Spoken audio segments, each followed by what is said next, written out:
ସମସ୍ତଙ୍କୁ ନମସ୍କାର। ପ୍ରଭୁ ଯୀଶୁଖ୍ରୀଷ୍ଟଙ୍କର ବହୁମୂଲ୍ୟ ନାମରେ ଆପଣମାନଙ୍କୁ ମୁଁ ନମସ୍କାର ଜଣାଉଛି। ଆଉ ଏଠାରେ ଏକ ମାର୍କେଟ ରହିଅଛି। ତେବେ ଆପଣ ଯଦି କେବେ ଇସ୍ରାଏଲ ଦେଶକୁ ଯାଆନ୍ତି, ଆପଣ ଯଦି ଏମିତି ମାର୍କେଟିଂ କରିବେ, ତେବେ ତା ପୂର୍ବରୁ ଆପଣ ଦେଖି ନିଅନ୍ତୁ ଏ ସହରକୁ, ଏ ଦେଶର ମାର୍କେଟକୁ ଆପଣ ଟିକେ ଦେଖି ନିଅନ୍ତୁ। ଆଉ ଯଦି ଆପଣ କେବେ ଇସ୍ରାଏଲ ଦେଶ ଯାଆନ୍ତି, ତେବେ କମେଣ୍ଟ କରିକି ମୋତେ ଜଣାଇବେ ସେଠାକାର ସହର କେମିତି, ସେଠାକାର ମାର୍କେଟ ଏରିଆ କେମିତି, ଆଉ ସେଠାକାର ଲୋକମାନେ କିପରି, କମେଣ୍ଟ କରିକି ମୋତେ ଥରେ ଜଣାନ୍ତୁ। ପ୍ରିୟ ବନ୍ଧୁଗଣ, ଆଉ ଇଏ ହେଉଛି ଇସ୍ରାଏଲ ଦେଶର ଏକ ମାର୍କେଟ, ଯେଉଁଟା ଆପଣ ବର୍ତ୍ତମାନ ଦେଖୁଅଛନ୍ତି। ଏଠି ପ୍ରତ୍ୟେକ ଦୋକାନ ଉପରେ ଆପଣ ହିବ୍ରୁ ଭାଷାରେ ଲେଖା ଗୁଡ଼ିକ ଆପଣ ପାଇବେ। ଆଉ ହିବ୍ରୁ ଭାଷା କ'ଣ? ହିବ୍ରୁ ଭାଷା ହେଉଛି ବାଇବଲର ମୂଳ ଲାଙ୍ଗୁଏଜ୍ ବା ମୂଳ ଭାଷା। ପ୍ରଥମେ ବାଇବଲ ହିବ୍ରୁ ଭାଷାରେ ଲେଖା ହେଇଥିଲା ପ୍ରଥମ କରି, ତାପରେ ତାହା ବିଭିନ୍ନ ଭାଷାରେ ଭାଷାନ୍ତର ହେଲା, ବିଭିନ୍ନ ଭାଷାରେ ଆଉ ତାକୁ ଟ୍ରାନ୍ସଲେଟ୍ କରାଗଲା। ହଁ ପ୍ରିୟ ବନ୍ଧୁଗଣ,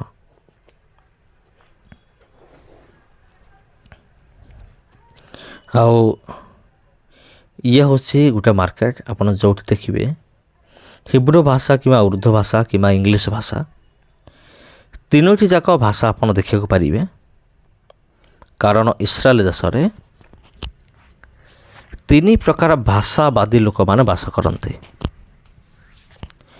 ତିନି ପ୍ରକାର ଭାଷାବାଦୀ କହିଲେ ଆପଣ ଏଠି ଜିହୁଦୀ ଲୋକମାନଙ୍କୁ ପାଇବେ, ଯେଉଁମାନଙ୍କର ଭାଷା ହେଉଛି ହିବ୍ରୁ ଭାଷା। ଆଉ କେହି କେହି ଜିହୁଦୀମାନେ ଗ୍ରୀକ୍ ଭାଷା ବି କହନ୍ତି, କିନ୍ତୁ ହିବ୍ରୁ ଏବଂ ଗ୍ରୀକ୍ ଆଉ ଦୁଇଟା ହେଉଛି ମେନ୍ ଭାଷା ଏଠାକାର। ତାପରେ ଏଇ ଦୁଇଟାକୁ ଛାଡ଼ିଦେଲେ ଆଉ ଗୋଟେ ମଧ୍ୟ ପ୍ରମୁଖ ଭାଷା ରହିଅଛି, ଯେଉଁଟାକି ଉର୍ଦ୍ଦୁ ଭାଷା। ଉର୍ଦ୍ଦୁ ଭାଷା କେଉଁମାନେ କହନ୍ତି? ମୁସଲମାନ ଲୋକମାନେ, ମୁସଲିମମାନେ, ସେମାନେ ଉର୍ଦ୍ଦୁ ଭାଷାରେ କଥା ହୁଅନ୍ତି। ଏ ଇସ୍ରାଏଲ ଦେଶରେ ଜିହୁଦୀ ଲୋକମାନେ ବି ରହନ୍ତି, ମୁସଲିମ ଲୋକମାନେ ବି ରହନ୍ତି। ସେଥିପାଇଁ ଜିହୁଦୀମାନଙ୍କର ଭାଷା ଯେଉଁଟାକି ହିବ୍ରୁ ଭାଷା ଆଉ ଉର୍ଦ୍ଦୁ ଭାଷାକୁ ବେଶୀ ବ୍ୟବହାର କରାଯାଏ। ଆଉ ସେମ୍ ଇଂଲିଶ ଭାଷା ମଧ୍ୟ ବ୍ୟବହାର କରାଯାଏ। ମାନେ ହିବ୍ରୁ ଭାଷା, ଉର୍ଦ୍ଦୁ ଭାଷା ଏବଂ ଇଂଲିଶ ଭାଷା, ତିନୋଟି ଭାଷାକୁ ସମାନ ଭାବରେ ଏଠି ବ୍ୟବହାର କରାଯାଏ। ଆଉ ଇଂଲିଶ ଭାଷା ହେଉଛି ସମସ୍ତଙ୍କ ପାଇଁ, ବାହାର ଯେଉଁ ଟୁରିଷ୍ଟମାନେ ଆସିବେ ସେମାନଙ୍କ ସହିତ କମ୍ୟୁନିକେସନ୍ କରିବା ପାଇଁ। ଆଉ ଏଠି ଇଂଲିଶ ଭାଷା ମଧ୍ୟ ପ୍ରଚଳିତ। ଯଦି ଆପଣଙ୍କୁ ଇଂଲିଶ ଜଣା, ତେବେ ମଧ୍ୟ ଆପଣ ଆରାମରେ ପ୍ରତ୍ୟେକ ଦୋକାନୀ ସହିତ ଆପଣ ସମ୍ପର୍କ ରଖିପାରିବେ, ପ୍ରତ୍ୟେକ ଦୋକାନୀ ସହିତ ଭାଷାର କମ୍ୟୁନିକେସନ୍ କରିପାରିବେ, ଯଦି ଆପଣଙ୍କୁ କମ୍ ସେ କମ୍ ଇଂଲିଶ ଭାଷା ଜଣାଅଛି। ଯଦି ଜଣା ନାହିଁ, ତେବେ ଆପଣଙ୍କୁ ଜଣକୁ ନେବାକୁ ପଡ଼ିବ ଯିଏକି ଇଂଲିଶ ଭାଷା ଜାଣିଥିବ। ଆଉ ଯଦି ଆପଣଙ୍କୁ ଉର୍ଦ୍ଦୁ ଭାଷା କିମ୍ବା ଯଦି ଆପଣଙ୍କୁ ହିବ୍ରୁ ଭାଷା ଯଦି ଜଣାଅଛି, ତେବେ ତ ଆହୁରି ବଢ଼ିଆ। ଆପଣ ଯେତେବେଳେ ହିବ୍ରୁ ଭାଷାରେ କଥାବାର୍ତ୍ତା କରିବେ, ଲୋକମାନେ ଭାବିବେ ଯେ ଇଏ ହେଉଛି ଆମ ଏରିଆର ଲୋକ, ଇଏ କୌଣସି ବିଦେଶୀ ନୁହେଁ, ଇଏ ଆମ ଏରିଆର ଲୋକ।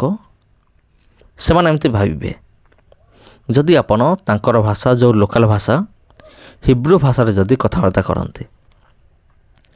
ଆଉ ଯଦି ମୁସଲମାନମାନଙ୍କ ସହିତ ଯଦି ଆପଣ ଉର୍ଦ୍ଦୁ ଭାଷାରେ କଥା ହେବେ, ସେମାନେ ବି ବହୁତ ଖୁସି ହେବେ, ଯାହା ହେଉ ଆପଣ ସେମାନଙ୍କ ଭାଷା କହୁଛନ୍ତି।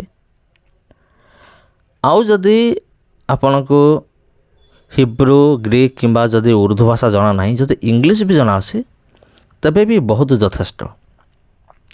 ତେବେ ବି ଆପଣ ଏଠାକାର ଥିବା ପ୍ରତ୍ୟେକ ଦୋକାନୀ ସହିତ, ପ୍ରତ୍ୟେକ ଲୋକମାନଙ୍କ ସହିତ, ପୋଲିସ ସହିତ ସମସ୍ତ ସହିତ ଆପଣ କମ୍ୟୁନିକେସନ୍ କରିପାରିବେ। ଭାଷାର କମ୍ୟୁନିକେସନ୍। ଏଠି ଡବା ଦ୍ୱାରା କିଛି ମସଲା ରଖାଯାଇଛି। ଏଇଟା ଗୋଟେ ମାର୍କେଟ ମୁଁ ଆପଣଙ୍କୁ କହିଥିଲି।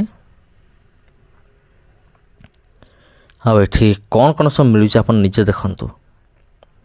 ଏ ସମସ୍ତ ଜିନିଷ ମୁଁ ବି ନୂଆ ନୂଆ ଦେଖୁଛି ଆଜ୍ଞା। ଏ ସମସ୍ତ ଜିନିଷ ମୋ ପାଇଁ ବି ନୂଆ ଅଟେ। ଆଉ ଏ ସମସ୍ତ ଏଠି ଦେଖନ୍ତୁ କିଛି ବାଦାମ ମିଳୁଛି, ମାନେ ବିଭିନ୍ନ ପ୍ରକାର ବାଦାମ ମିଳିବ ଏଠି। ଆଉ ଏମିତି ରଖା ହେଇଥିବ, ଆପଣ ବାହାର କରିବେ ଆଉ ସେଠି ଓଜନ କରିବେ। ଆଉ ସେଠି ଆପଣ କ'ଣ କରିବେ, ପଇସା ମଧ୍ୟ ସେଠି ପଇଠ କରିବେ।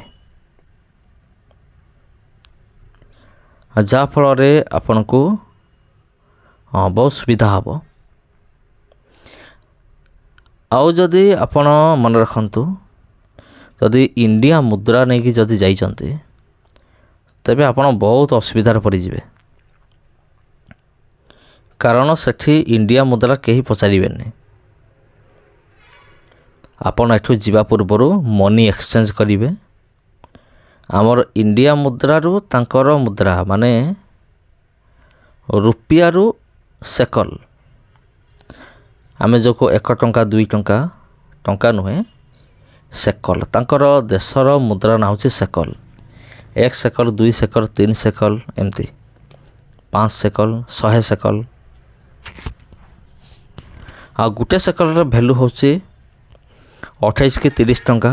ମୁଁ କିଛି ଦିନ ପୂର୍ବରୁ ମୁଁ ଚେକିଂ କରୁଥିଲି, ମୁଁ ଜାଣିବାକୁ ପାଇଲି ଯେ ଗୋଟେ ସେକଲର ମୂଲ୍ୟ ହେଉଛି 28 ଟଙ୍କାର ଉର୍ଦ୍ଧ୍ୱ ଥିଲା। କିନ୍ତୁ ବର୍ତ୍ତମାନ ରିସେଣ୍ଟଲି କେତେ ଅଛି ମୁଁ କହିପାରିବିନି। ହୁଏତ 28 ଟଙ୍କାରୁ କମିଥିବ କିମ୍ବା 28 ଟଙ୍କାରୁ ଉର୍ଦ୍ଧ୍ୱ ଥିବ କି 30 ପରେ ଯାଇଥିବ, ସେ କଥା ମୁଁ ଜାଣେ ନାହିଁ।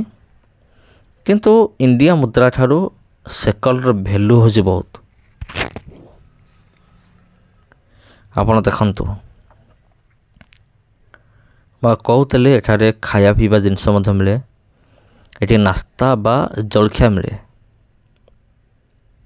ଯେମିତି ଆମ ଦେଶର ତେଲ ଛଣା ଜିନିଷ ଏଠି ସେମିତି ମିଳେ।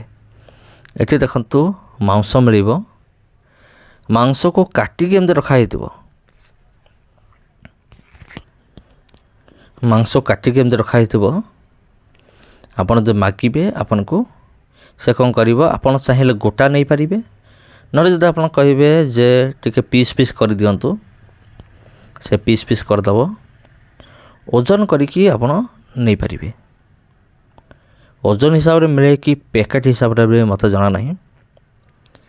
କିନ୍ତୁ ଦେଖନ୍ତୁ ଏଠି ସବୁ ମିଳିଯିବ ଆପଣଙ୍କୁ। ଏଇଟା କ'ଣ ଆପଣ କୁହନ୍ତୁ ନା, ଆପଣ ଜାଣିପାରୁଥିବେ ଏଇଟା କ'ଣ? Leg piece. ଆପଣ ଦେଖନ୍ତୁ ଏଠି ଖାଲି ଆପଣଙ୍କୁ ଲେଗ୍ ପିସ୍ ମିଳିବ। ଯଦି ଆପଣଙ୍କୁ ଖାଲି ଲେଗ୍ ପିସ୍ ଦରକାର, ଆପଣ ଏଇଠି ପଳେଇଯିବେ। ଲେଗ୍ ପିସ୍ କେଟା ଦରକାର, ଗୋଟା ଦରକାର ନା 2ଟା ଦରକାର, କେଟା ଦରକାର ଆପଣ କହିବେ। ଲେଗ୍ ପିସ୍ ଆଣିକି ଆପଣ ବନେଇକି ଖାଇପାରିବେ।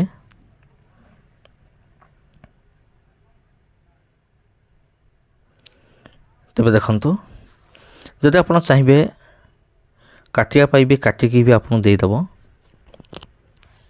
ସେଟା କୌଣସି ନୂଆ କଥା ନୁହେଁ। କାମେ ଯେ ଓଲେ, ହାଉ ମଚ୍ ଡଜ୍ ଇଟ୍ କଷ୍ଟ। କାମେ ଯେ ଓଲେ, ଏଇଟା ହେଉଛି ତାଙ୍କ ଦେଶର ଭାଷା। କାମେ ଯେ ଓଲେର ଅର୍ଥ ହେଉଛି ୟାର ଦାମ କେତେ। ଟିକେ ମନେ ରଖିଥାନ୍ତୁ, ମୁଁ ବି ଜାଣିନଥିଲି ଭାଇ। ମୁଁ ବି ଏ ଭିଡ଼ିଓ ଦ୍ୱାରା ମୁଁ ବି ଜାଣିଲି। କାମେ ଯେ ଓଲେ ତାର ଅର୍ଥ ହେଉଛି ୟାର ରେଟ୍ କେତେ, ୟାର ଦାମ କେତେ। ଆଉ ଏଇଟା କି ମାର୍କେଟ କେଜାଣି? ଆଉ ଆପଣ କ'ଣ ଲାଗୁଛି ଏଇଟା କେଉଁ ମାର୍କେଟ?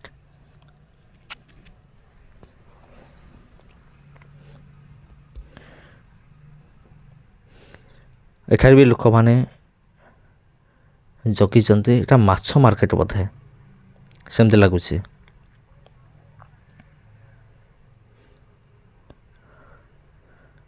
ଆଉ ଦେଖନ୍ତୁ କେତେ ଲୋକମାନେ ସବୁ ଗଦା ହେଇଛନ୍ତି, ଲୋକମାନେ ସବୁ ଏକତ୍ରିତ। ଏଠି ଆପଣଙ୍କୁ ସବୁ ମିଳିଯିବ, ଫଳ ମିଳିବ, ପରିବା ମିଳିବ, ମାଛ ମିଳିବ, ମାଂସ ମିଳିବ, ଜଳଖିଆ ମିଳିବ, ମିଲ୍ ବି ମିଳିବ, ସାର୍ଟ ପ୍ୟାଣ୍ଟ କପଡ଼ା ବି ମିଳିବ, ସବୁ ଜିନିଷ ମିଳିବ। ଷ୍ଟେମ୍ବେ ସେକେଲ୍ SL 2 for 10 ସେକେଲ୍, 10 ସେକେଲରେ 2ଟା।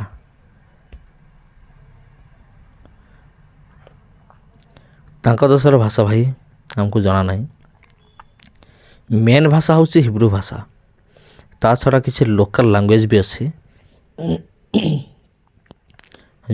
ଯେଉଁଟାକି ଏଠାକାର ଲୋକମାନେ ୟୁଜ୍ କରନ୍ତି, ବ୍ୟବହାର କରନ୍ତି, ଲୋକାଲ୍ ଲାଙ୍ଗୁଏଜ୍। ଆମର ଯେମିତି ଜାତୀୟ ଭାଷା ହିନ୍ଦୀ, ସେମିତି ଏଠାକାର ଜାତୀୟ ଭାଷା ହେଉଛି ହିବ୍ରୁ।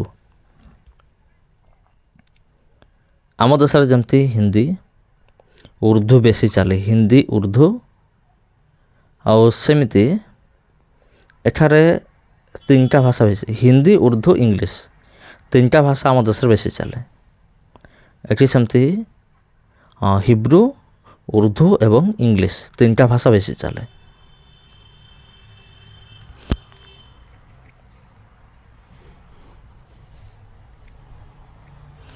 ଏଇଟା ହୁଏତ ପରିବା ମାର୍କେଟ ହେଇଥିବ, ଯେଉଁଟା ଆପଣ ଦେଖୁଛନ୍ତି। ହେଇଥାଇପାରେ କୌଣସି ପରିବା ମାର୍କେଟ, ପ୍ରିୟ ବନ୍ଧୁଗଣ। ଆଉ ଆପଣ ନିଜେ ପଢ଼ି ନିଅନ୍ତୁ କ'ଣ ଲେଖା ଅଛି। ତାଙ୍କ ଦେଶର ଭାଷା ଏଇଟା। ଖ୍ରୀଷ୍ଟରେ ପ୍ରିୟ ଭାଇ ଭଉଣୀମାନେ, ଇସ୍ରାଏଲ ଦେଶର ଏଇ ମାର୍କେଟ ଆପଣ କେମିତି ଲାଗିଲା କମେଣ୍ଟ କରିକି ନିଶ୍ଚିତ ଭାବରେ ଜଣାନ୍ତୁ। ଆଉ ଯଦି ଭିଡ଼ିଓ ଆପଣଙ୍କୁ ଭଲ ଲାଗିଛି, ଭିଡ଼ିଓକୁ ସେୟାର କରନ୍ତୁ, ଚ୍ୟାନେଲକୁ ସବସ୍କ୍ରାଇବ୍ କରନ୍ତୁ। ପୁଣି ଥରେ ଭେଟ ହେବ ଆପଣଙ୍କ ସହିତ ଆଉ ଗୋଟେ ଭିଡ଼ିଓରେ, ଆଉ ଗୋଟେ ଅଧ୍ୟାୟରେ। ସମସ୍ତଙ୍କୁ ପ୍ରଭୁ ଯୀଶୁଙ୍କର ବହୁମୂଲ୍ୟ ନାମରେ ମୋର ଆନ୍ତରିକ ନମସ୍କାର। ପୁଣି ଭେଟ ହେବ ଆପଣଙ୍କ ସହିତ ଆଉ ଗୋଟେ ଭିଡ଼ିଓରେ, ଆଉ ଗୋଟେ ଅଧ୍ୟାୟରେ। ନମସ୍କାର।